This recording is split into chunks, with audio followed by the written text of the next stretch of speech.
The grand mansion stood as a symbol of wealth and power, a place where every corner glittered with signs of luxury.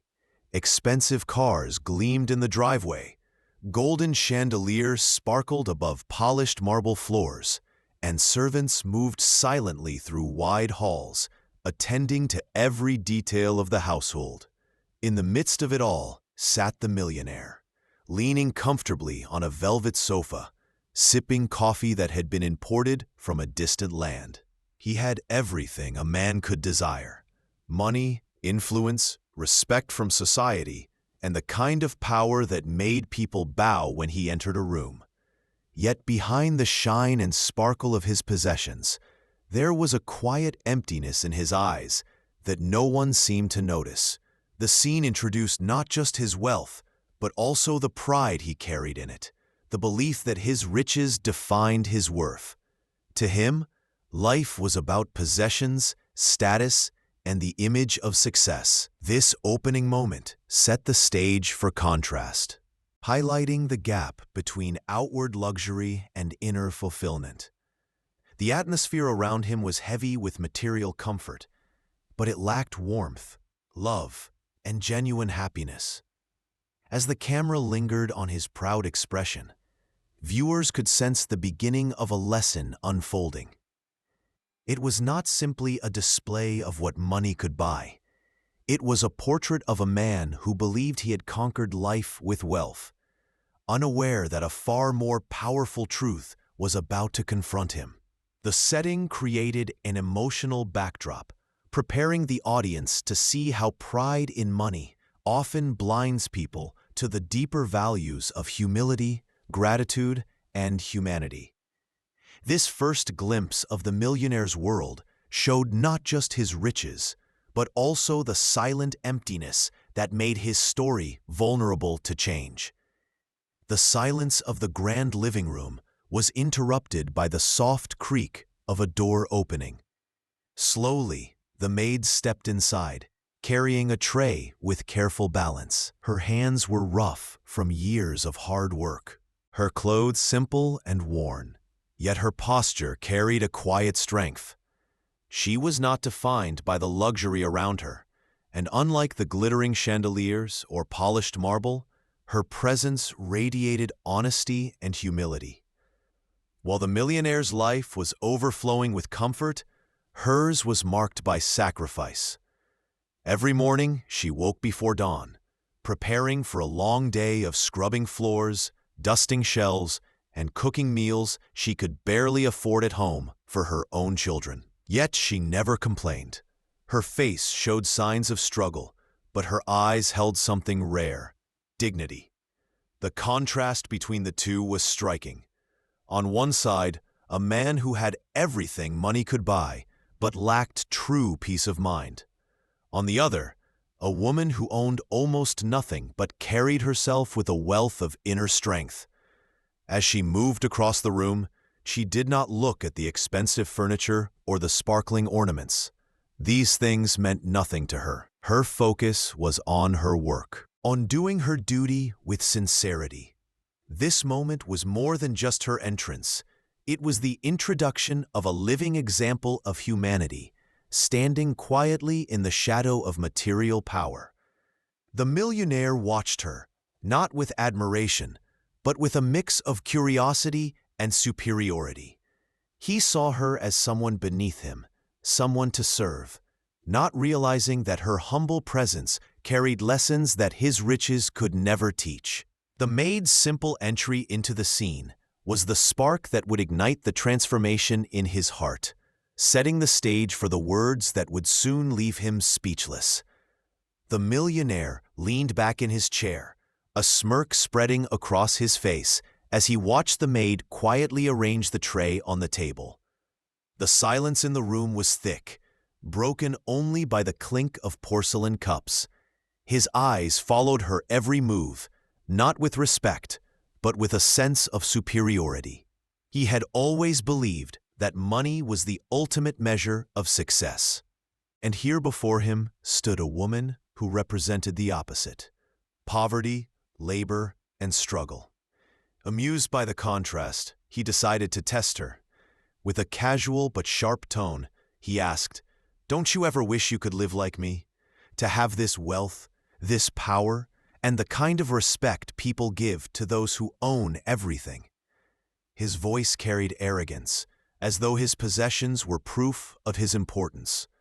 The question was not asked with genuine curiosity. It was asked to remind her of her place. To him, she was only a maid, someone who could never dream of stepping into his world of riches. He wanted her to admit envy, to acknowledge that his life was the one everyone should desire. In his eyes, owning cars, houses, and jewels meant he had conquered life itself.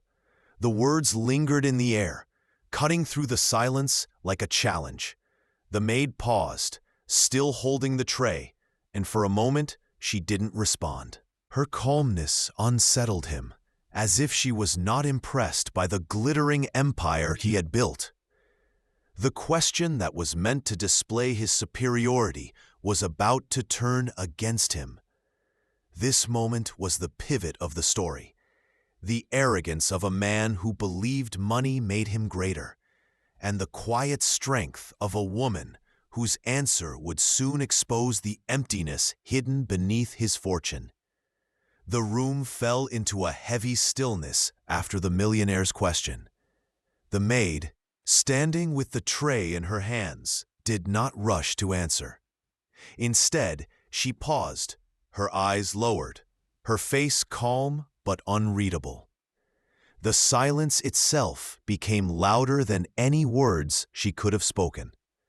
For the millionaire, who was accustomed to quick responses and eager obedience, this quiet hesitation felt strange. He expected her to nod, to smile nervously, or to express admiration for his wealth. Yet the maid's stillness carried weight, as if she was carefully choosing whether his question even deserved an answer. Her pause was not one of fear, it was a pause of dignity. She was not intimidated by the golden chandeliers, the marble floor, or the man who believed he was greater because of what he owned. In that brief moment, she seemed to rise above the wealth surrounding her. The millionaire shifted uncomfortably, suddenly aware that his words had not landed with the power he intended. It was as though she had silently reminded him that his riches did not make him untouchable. The audience watching this scene would sense the power of her silence. Sometimes it is not the spoken word, but the absence of one that unsettles the proud. The maid's quiet pause allowed her humanity, humility, and inner strength to fill the room, contrasting sharply with the arrogance of the man before her. She finally lifted her gaze, her eyes steady and unshaken. In that single glance, she revealed that she was not merely a servant, but a woman with values far deeper than gold. Her pause was the calm before the storm, the moment before truth would shatter pride and remind the millionaire of what wealth can never buy. The silence broke when the maid finally placed the tray gently on the table and straightened her posture. Her eyes met the millionaire's, steady and unwavering, and her voice carried a calm strength that filled the room. "Sir," she began softly, "I may not have your wealth, your power, or the respect people show you because of your money, but I have something that no amount of gold can buy: peace." The words struck like lightning, sharp yet graceful, echoing in the grand hall. She continued, her tone neither angry nor submissive, but rich with quiet conviction. "Every coin I earn is the result of hard work and sacrifice. With it, I feed my children, I care for my ailing mother, and I live knowing that I have harmed no one. At night, I lay my head on my pillow with gratitude, knowing my dignity is intact. Tell me, sir, can your fortune give you that kind of rest?" Her question did not come as an insult, but as a challenge, a mirror held up to the millionaire's soul. The power of her response was not in its volume, but in its truth. The chandeliers still sparkled, the marble floor still shone, yet in that instant, the mansion felt small. The maid's simple words rose higher than all the riches in the room. She spoke of values money could never measure: love, sacrifice, humanity, and gratitude. The arrogance that had filled the air only moments before began to dissolve, replaced by a heavy silence that pressed on the millionaire's heart. Her response was shocking, not because it was loud or dramatic, but because it was undeniable. In just a few sentences, she revealed the emptiness of wealth without humanity, leaving the millionaire with no defense, no words, and no escape from the truth. The maid stood tall, not in height or stature, but in the strength of her words. After her shocking response, she went on to explain what truly guided her life. "I do not dream of gold or mansions," she said, her voice calm yet firm.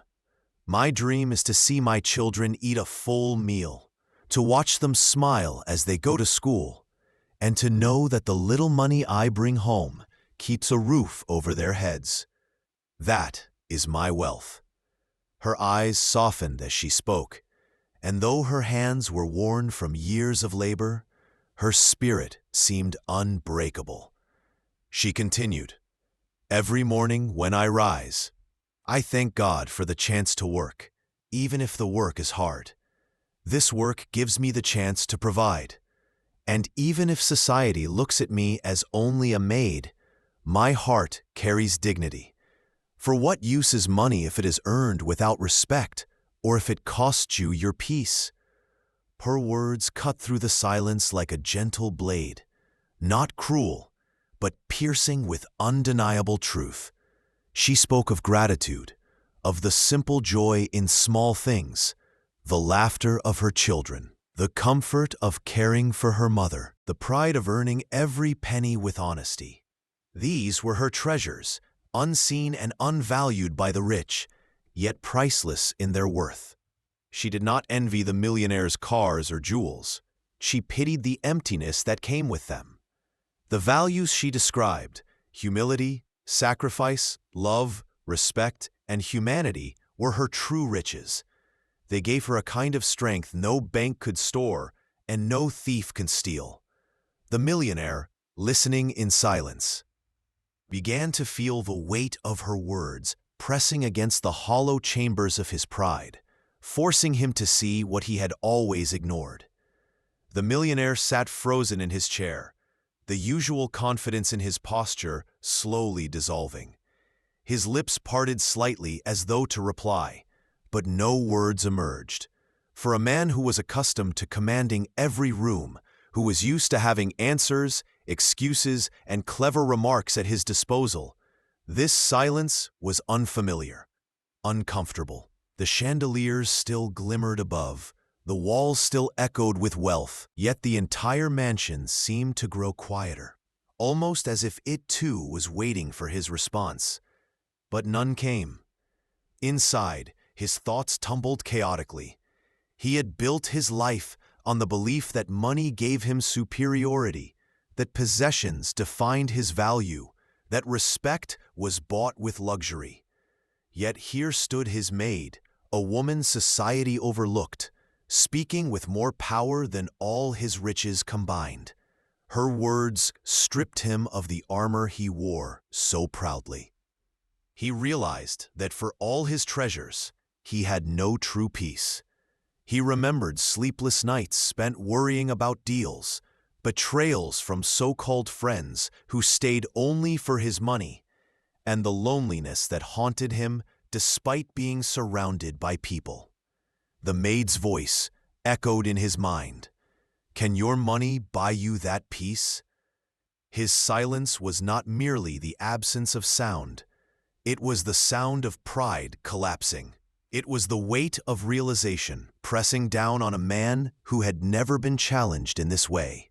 The arrogant smirk that had once curled his lips was gone, replaced by a heavy expression of reflection. His silence was more telling than any words he could have spoken. It revealed that he had been disarmed, not by force, but by truth. And in that silence, the balance of power shifted. The maid, without raising her voice, had humbled a millionaire. The narrator's voice cut gently through the silence, as though guiding the audience to see the truth that had just unfolded. True power, the voice said softly, does not come from cars, mansions, or overflowing bank accounts. These are illusions of wealth, fleeting shadows that vanish when life tests us. Real strength lies in humility, in gratitude, in the quiet dignity of those who work honestly and sleep peacefully at night. As the words floated through the grand room, the camera lingered on the millionaire's face, showing the storm of thoughts behind his eyes. His empire was vast, yet in this moment, he appeared smaller than the maid who stood before him. The narrator continued, "For years, he believed that respect was bought with gold, that love could be replaced by admiration, and that success meant living above others. But her words shattered that illusion. Respect is not demanded through money. It is earned through humanity. Power is not measured by what you own, but by how you treat those who serve you, those who trust you, those who need you." Images of the maid's life appeared in contrast. Her walking home under the setting sun, her children smiling at a simple meal, her aging mother resting peacefully because of her care. These were not scenes of poverty. They were scenes of quiet richness, of a life filled with meaning. The narrator's tone deepened. The world often mistakes wealth for greatness, but true greatness is found in sacrifice, in compassion, in the ability to give when you have little, and to remain humble when you have much. The maid carried treasures unseen by the eye, but felt by the soul. And in her truth, the millionaire discovered a wealth he had never known. The millionaire lowered his gaze, his once proud expression melting into one of quiet shame. The words of the maid echoed relentlessly in his mind, each one peeling away the layers of arrogance he had worn like a crown. For the first time in years, he saw himself not as a man of power, but as a man who had mistaken wealth for worth. His cars, his jewels, his mansion, all the things he believed gave him importance, suddenly felt hollow. He remembered the sleepless nights haunted by loneliness, the forced smiles of people who stayed near him only because of his fortune, and the emptiness that no luxury had ever filled. Now, in the stillness of the room, the truth was undeniable. The maid, with her humility and dignity, was richer in spirit than he had ever been. His heart began to ache, not from loss, but from realization. He thought of the sacrifices she made daily, the gratitude she carried in her heart, and the love that guided her actions. These were treasures money could never buy. He realized how little he had valued the people around him, those who served him, those who looked up to him.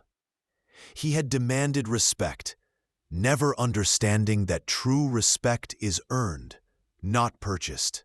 As he sat in silence, emotions swelled within him: shame, humility, and a strange sense of admiration for the woman standing before him. Tears threatened to well in his eyes, though he fought to hold them back. For the first time, he saw that real wealth was not in possessions, but in humanity. His realization was not just about her. It was about himself, his failures, and the path he had chosen. And in that moment, he felt smaller than ever, yet somehow closer to understanding life. The maid slowly turned away, her steps steady and unhurried, as though she had said all that needed to be said. The millionaire remained seated, his hands clasped tightly together, his gaze fixed on the floor. The room, once a symbol of triumph and wealth, now felt like a hollow shell. In the silence, the lesson became clear, and the narrator's voice rose once more to carry it beyond the walls of the mansion. "Money fades," the voice said firmly, "but humanity lasts forever. The cars will rust, the jewels will lose their shine, the mansion will one day crumble, but dignity, humility, and gratitude, these are treasures that time cannot destroy." The screen lingered on the millionaire's face, heavy with realization, then shifted briefly to the maid walking down a simple street, her posture upright, her spirit unbroken. She was poor in possessions, yet rich in values, and in that richness she carried a kind of power no fortune could match. The narrator's tone softened, urging the audience to reflect. In the end, it does not matter how high you rise if you forget those below you. Respect every soul, for greatness is not measured by what you own, but by how you live, how you love, and how you give. The millionaire finally lifted his head, his eyes filled not with pride, but with a quiet humility he had never known before. The lesson was not shouted, not forced. It was etched into his heart by the simple truth of a maid's words. The screen faded to black, leaving the audience with one final message. True wealth is not in riches, but in humanity.